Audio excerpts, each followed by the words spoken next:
I didn't give that to him, yeah. 2009. That's, I like your hope and logo from oh, yeah, Thor's deal. that's a really cool deal that, yeah, that's an important NIL, you know. We want to try to, especially when the season ends, try to help more with that. We got some guys that could really do some good stuff. Try to get Omar involved in that too, and because he's yeah, as of now. But like Omar's a great speaker that I think get him in front of people to do that. That'd be yeah, exactly. But I met with the kid that and he told me the story of it, and so that's why we got behind it, and that's why I hooked Max. You know, they wanted Max because he goes to each place and tries to get a local for that. It's really cool, really cool. What makes going to the pit so special? Oh, well, it's got to be one of the top 5 venues in all the country, and you know, I mean, it's just. I remember one year they stole it from us, went down and dunked the ball, and the roof caved in. I looked up and like, we're still up 8. It feels like we're down 20. I mean, it can rain down on you, and it's so loud in there, and there's that. And then now they have a team that is playing like the way they're playing. It all kind of adds up. And you saw the numbers of what they've been doing to teams down there, and good teams. I mean, I think nobody can argue that San Diego State, Utah State, and Nevada aren't really good teams, and they just got blitzkrieged down there. Is that, I know you haven't experienced it yet this year, you will on Wednesday, but was watching the games on TV and paying attention, is it, I know there was a couple year stretch there where maybe they weren't quite filling it wasn't quite as loud, but I mean, is it back to the good old pit, it seems like? Yeah, but I don't ever remember it not being loud, even if there was 8,000 there. Gosh, when they make a shot, it kind of caves in on you, and yeah, it's a different kind of crowd too. Do you watch that game last night from home? Just Yeah. like the rest of us do? Yeah, but maybe with little different eyes. yeah. So, yeah. So what's your impression after sitting there watching that game last night? Kind of my impression of what I've thought about them the whole time is they're really clicking, and you know, they're playing with such supreme confidence because number one, they got veteran guys, and you know, they've been through, you know, I look back at old stat sheets and you're like, oh my God, yeah, he was there then, you know, because they've been there for a while, those guards especially. House and Mashburn, they've been there since Patino got the job. So they just got veteran guys that are really playing with confidence and freedom, and you know, they've all settled into the system that fits them, and you know, it's working for them, and so aggressive. You know, they take on a whole new aggressiveness at home, no doubt. But they're clicking as good as anybody in the country right now. No ifs, ands, or What's kind buts. of your philosophy when you do go into a loud crowd like that? Do you kind of try to tell your guys ignore the crowd noise? Or do you think, yeah, embrace it, embrace the noise, and just kind of? Yeah, I mean, you know, you just get the more experience you get at doing that, the better you get at it. And you know, we do have some experience with it, and we've been a pretty good road team, and you know, I think we're getting better at some of that. How much is there improvement? Or you say, look, to me, when I watch, significantly better than last year. How much is it the 2 new inside guys have helped? It seems like they got great chemistry too. Then, you know, just watching them play, and great confidence. And when you're winning like that and it's all going right for you, that really helps with your confidence. And I think that's what jumps off the page to me is how, I mean, some of those shots they make are like, wow. You know, it takes a lot to shoot those, and then even more to make them. With Den too, I mean, I know everyone's talking about Mashburn and how Yeah. it seems like his game went to a new level this year, which Yeah. has helped him. He's one of the best point guards in the league, no doubt. And I think people were anxious to see how those 3 could fit together, and it looks like they're fitting like a glove. What do you think about how Jace played on Saturday? It's the most minutes he's played all season. Yeah. He seemed really efficient, and he finished the game +9. Yeah, he was tough, and that's why he got more minutes. You know, I mean, he earned more minutes, and he did some really, really good things, and that's great. We need him, and I'm excited because he's kind of seems like he's turned the corner a bit. You talked about confidence, but when a guy like Chase gets in a little funk, is it because of confidence? And when he gets himself to play well these last couple of games? Is it because, does it start with confidence? I think the game of basketball always does. It just always does. If you can have confidence, it's that way with your shooters. It's that way with your, I mean, it just always is.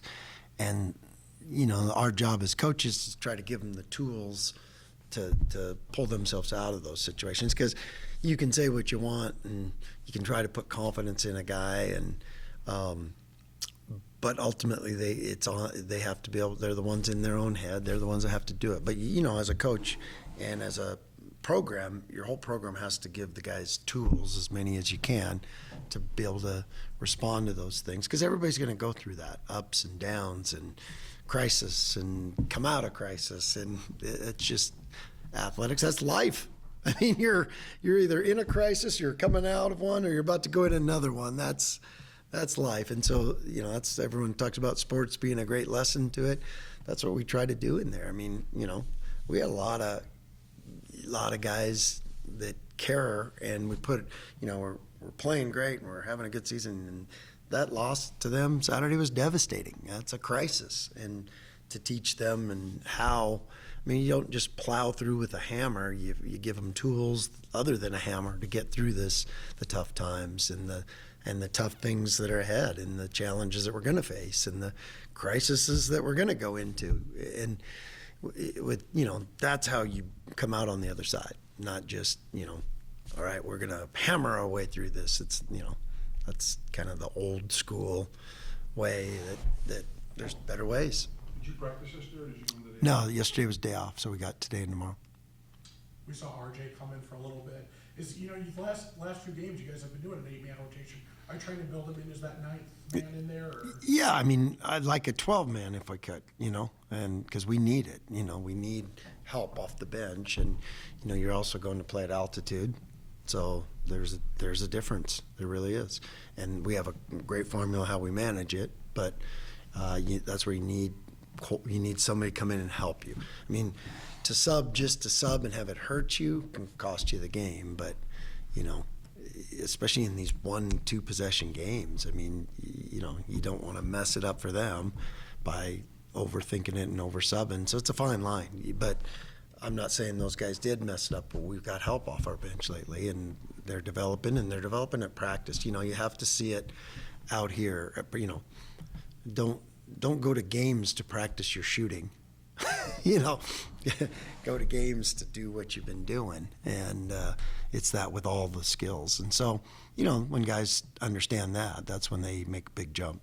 Talking about RJ, I mean, he played more minutes than he has in quite a while against Utah State. What did he do to earn those minutes? Just, he's been plugging away, and he's been working on some of the weaknesses in his game that you know, like what are you going to bring to the table, and what are you going to get subbed out for? Because I hate subbing guys out for mistakes, but you can't, there's just not enough time to, like, okay, let him work through 10 mistakes. 10 mistakes, the game's over, you know?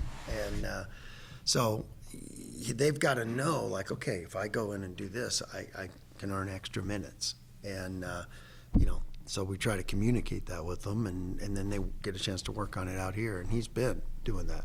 You know, one of them was guarding. You can't go in and get cooked every time. Another one's turnovers. You can't go in and, like, oh, shoot, I got to get my legs under me, and I turn it over 2 times in 5 minutes. That can wreck a game. So, you know, and that's part of being a pinch hitter. All the, you know, guys that development, guys started out doing that. They all did, you know, where they go in and get one shot. I mean, we've got a lot of guys in our program that have been that guy and worked their way up. Obviously, you know, talk about being a zero-sum game, stats are what they are. And I know Max does a lot to help the team win that doesn't show up on the stat sheet, but obviously he's struggling shooting the ball right now. How do you kind of weigh waiting for that next 6 of 7 game to come versus, is there anything he could be doing differently? Or Yeah, but it's always a team thing with us, too. You look at some of his best games, it's when our team did our best job of getting him easy ones. And, you know, that's your job as a point guard. That's our job, is to get each other, make each other better. And when we're really clicking, we do a great job of that. And so we got to keep fighting for that. But ultimately it is, you know, it's on the guy that's shooting them. They have a responsibility. If you're going to shoot them, you gotta be able to get it done. But, you know, he's been through stuff like this before, and he'll pull it out. And when you look at the film, you're always like amazed at how many other things he did to help us. And because you're always like, you go back, and whether you win or lose, you go back and second guess every little thing and watch it and go, well, what could we have done different here? What could we have done different there? You do that all the time. And when you see a guy that's not shooting the ball, well, could you just pull him? Well, you can, unless they're doing tons of other things that really, really matter and really, really help you win. And we're seeing that out of the guys that aren't, their job is to shoot it. Our job is to get them great shots, and then their job is to make them. But there's going to be ups and downs to shooters. And, but you want great competitors. Shooters can't just be shooters. They got to be great competitors. And I know Max is that, and he'll get that going. I mean, but it is a zero-sum game. In the end, when two of your better guys, they hold them to 8 for 28, advantage them. And, our guys know that. There's that saying in basketball, shooters have to shoot to their slump. So how do Max obviously better than anybody, so, and you said that he works his way out of that. How does he work his way out of that, and how do you balance the shooting your way through the slump and then still going out and doing what you're doing? Yeah. There's a fine line. Right, because and that's where watching film and watching, when you've done it well, when you haven't done it well, the ones you're missing, the ones you're making, and that really helps these guys, I think. And then we do a lot of like I said, I think I've talked about it before, where we watch NBA guys, what they're doing, because those guys make it look so easy, but their fundamentals are amazing, and what they do is what our guys do at a higher level because they've done it a lot longer. And so you just try to give them all those different things, like, okay, here's when you had a great game, here's what you were doing that was a little different than maybe when those didn't go in. And sometimes you find things, where, okay, you were sped up on this and you got rid of it, you were on balance here, off 2 feet. But then sometimes it's like, oh my gosh, how did that not go in? It just rattled in and rattled out. There's some of those. Maybe that's a lot of it, but I mean, his 2-point percentage this year, it seems like last year was like 46% conference play, and it's Yeah. like 27, 20% Right. right now. Are you, some of the post-ups and floaters and stuff like that, I mean, are you obviously you're okay with those because he keeps taking them, but how do you look at his No, shots? those have won us a lot of games over the years. I mean, you looked at last year down there in the first half, I think he had 16, and they were all that. Yeah. And they all went in where you're like, oh, how did that go in? He's good at those, and he's a good-sized guard. So he's got to keep, keep getting those and not lose his confidence in that, because that's also a way maybe you can get some free throws once in a while. But it's been a big part of why we've won over the years, and you have to keep attacking that way. Omar and fouls, and we had that first one in 11 seconds Yeah. in the second half, Yep. and then right off the bat in overtime. You want your guys to play aggressive, but bang fouls like that early in the period, early in overtime. That's a head thing. How do you Yeah. teach Omar to get out of that? Well, foul zone? and he's made huge progress, because he was way worse 40 days ago, and his technique's gotten better at all this. So the one that he's got he got a flagrant one, and those are the ones, because then the last foul, when the guy falls down and they call a foul, then it's not your fifth, and that saves you. So those are the ones that are really avoidable, but it's easier said than done, because there was a plan of attack to try to get that to happen. Is the plan, when he stays out of foul trouble, to get him more minutes during the crunch time? Or Oh, he's to get him more minutes? he's been, I mean, when you look back, it was a 45-minute game, but we had 32 minutes for him, I think, is what he played. I mean, that's pretty good. Yeah, But right on 30, I think. yeah, but yeah, I mean, he's been amazing. The most important is at the end, because that's when he's been spectacular for us and won us games.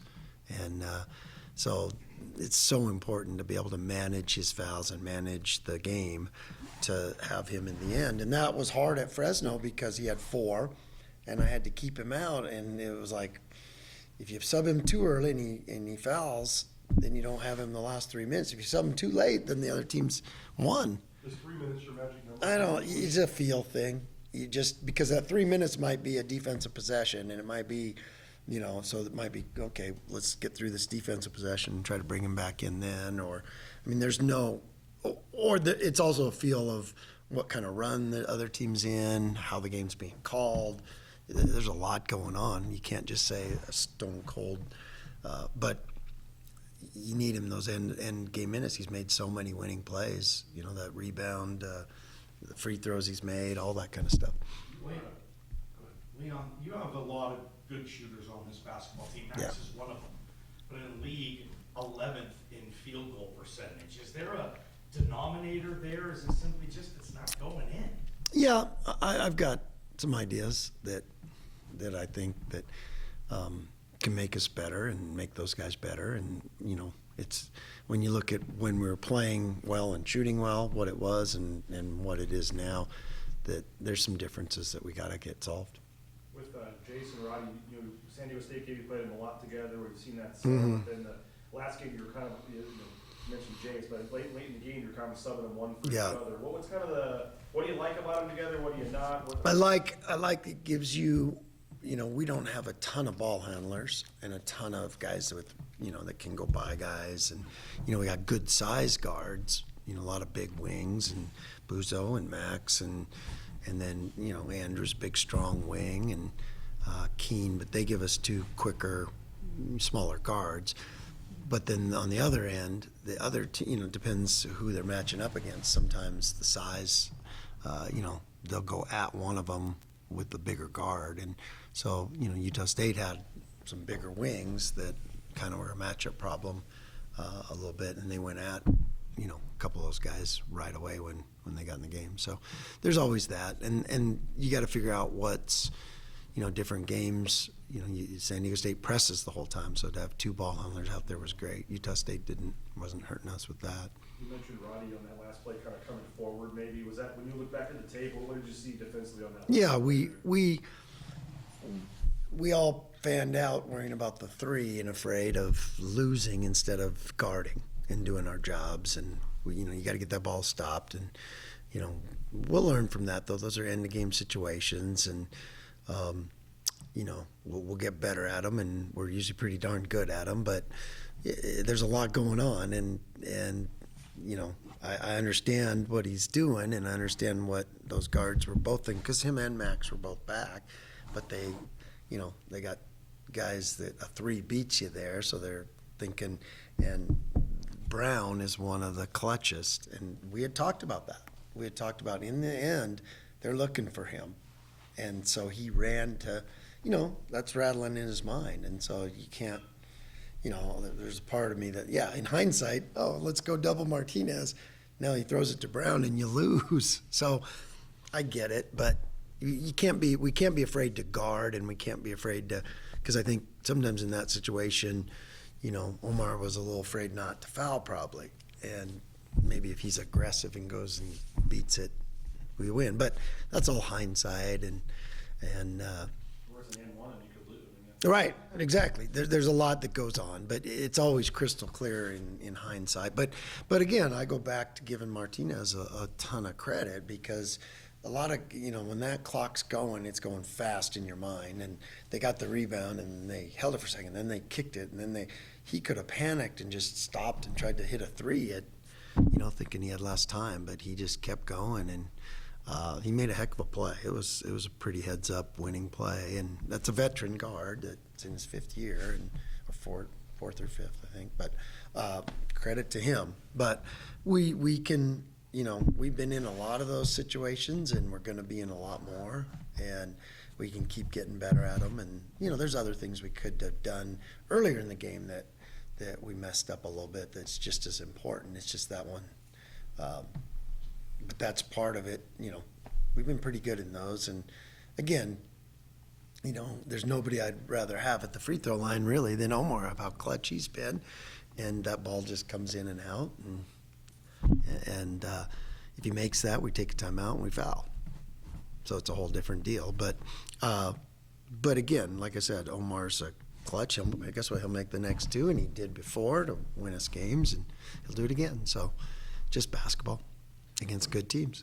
You faced now, this is the third year match in the house. Yeah. How are they better now than they were playing earlier? They're seem like they're more, you know, they're just more mature players, and they've been through it all, and probably I think they have a great relationship with each other and their coaches and their team that looks like. And I'm not in their practices or huddles, but it looks like that. And that's just part of growing up. You look at all these teams, all these top teams, why they're playing so good, they have all veteran guards, go down the list. Stevens, Colorado State, these guys, Utah State. Brown's been through the wars. He started out at Northridge, then he went to Montana State, and then, San Diego State's got 2 veteran guards that's a big part of it. Do you think the Mountain West has taken more older players? You think it's an older league I do. than some of the other leagues? And Yes, why it's huge. Yeah, I really do. Because, like I said, you look at the plays that Utah State made down the stretch, those were nice veteran plays, and guys have been through it. And, we've had our share of that too, where we've, made some nice veteran plays. And then, but that is a big key to, you look at especially the teams in the upper half of the standing right now have really, really old guards. I know you said you guys didn't practice yesterday, but in talking to the guys, how's their response been from? Oh, these guys are great. And, they were hurting, and they, because it was a interesting game. They came out, took control of the game. We battled back, took the lead before half, took another lead up 7. They battled back. And then all of a sudden you look up and oh, good, we're going to, I think our guys felt like, we're going to win. And then it got snatched from you. And so those are hard. Those are really hard, and especially when the game's that, 2 really good teams were playing for first place. There was no other way about it. And, it was at home. And so, yeah, these guys take it hard. But that's when you talk about toughness, the response and the ability to respond is the toughness. That's where this comes in. And it takes a lot of the right mentality to be able to do that. How's Leon Rice processing the last couple of weeks? Couple of tough losses at home. Yeah. You always have an optimistic attitude. You seem a little down today. So how are Do you- I? Just a little bit. Well, it affects everybody. It does, no doubt. And but my job, no doubt. If it didn't, you're A, not in a position where it means something, and B, you don't care. And these guys all really care. But we regroup when we go in front of the team. We'll regroup, and it's not phony. It's not fake. We're authentic with each other, and we acknowledge the fact that we all care and that but we're gonna, all right, let's strap our shoes on, let's lace them up, let's go compete again. And we've been really good at doing that. And we tear out the rearview mirrors of the car and let's get it going forward again. But there can be a grieving process almost, and you go get your mind right, whatever that takes, and then you just bounce back together. And we have to be bounced back, 100% for Wednesday. Otherwise, you're going to get, what's coming. And a great team and maybe the hardest spot to play. It's like, all right, here we go. I ask this half jokingly, half serious. Do you have to do anything in terms of asking for extra security or anything, or worrying about what happens? Yeah, I don't know. I was hoping New Mexico would. Some stuff has happened down there over the years, and I'm not just talking about last year, all those things. But I'm not really worried about that. I hadn't thought of that, but I'm just worried about the Lobos on the court. That's it. The other stuff will handle itself, I'm sure. Football has a total week usually. There's not a bye to get ready for a game. Basketball, you're back out on the floor Yeah. 3 days later. Pluses, minuses of having that situation? Yeah, there is both. There's pluses and minuses, and that's the complete challenge of when there's this. Look at has there ever been those? Again, me and my buddies that are all in coaching, we bounce stuff off each other's, and some of it's recency bias. You're like, man, I don't remember a tougher schedule where you're 4 top 25 teams in a row, 3 of them on the 4 out of your 5 games are top 25 teams, and 3 of them are on the road. I don't remember a tougher time as far as schedule-wise. But again, like I said, I don't remember all those others there might have been. But, yeah, this is a tough stretch, no doubt. And you're going to have to fight through some stuff. And, we got tough guys, though. We do. Did you watch football yesterday? I did, as the. What stood out the most? I think the thing with me that stood out the most is how the Chiefs, like that guy is such a good coach because he has such a feel for the NFL. I think, when they were struggling, I think he didn't care. Like, well, we'll sit this guy. We'll sit this guy. And it's almost the art of peaking at the right time. Because the Ravens were the best team all through the year, right? And they were dominant. I think the football season's too long to be the best for 6 months or 5 months or whatever in the NFL. That's too hard. And I think they were lying in the weeds, because they're so much better than they were. I think he just, because he sat guys like, we're fine, I'll sit, and maybe lost a game or two because of it. But in the end, he knew what was going to, that's what I think. I don't know.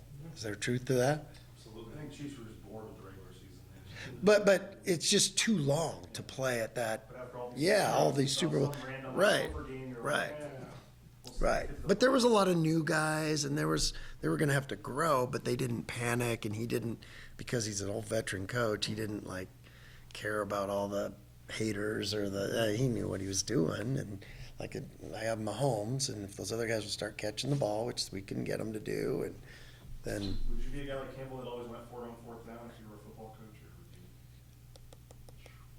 you? I would err on the side of aggressiveness. That's what I would do. But you can't. I've seen, like the Oregon coach in the against the Huskies that one time. That was almost like reckless aggressiveness. I think you gotta have a balance a little bit, but that's a hard one too, because that's a hard one. But those were good to watch. Who's gonna win the Super Bowl? Who are you rooting for? My rooting kind of fades as we get deeper into the season. I lose track of the whole thing. But I don't know. I always liked the Chiefs, but Niners are new, and but I grew up a Cowboy fan hating the Niners. So You still have John Bro.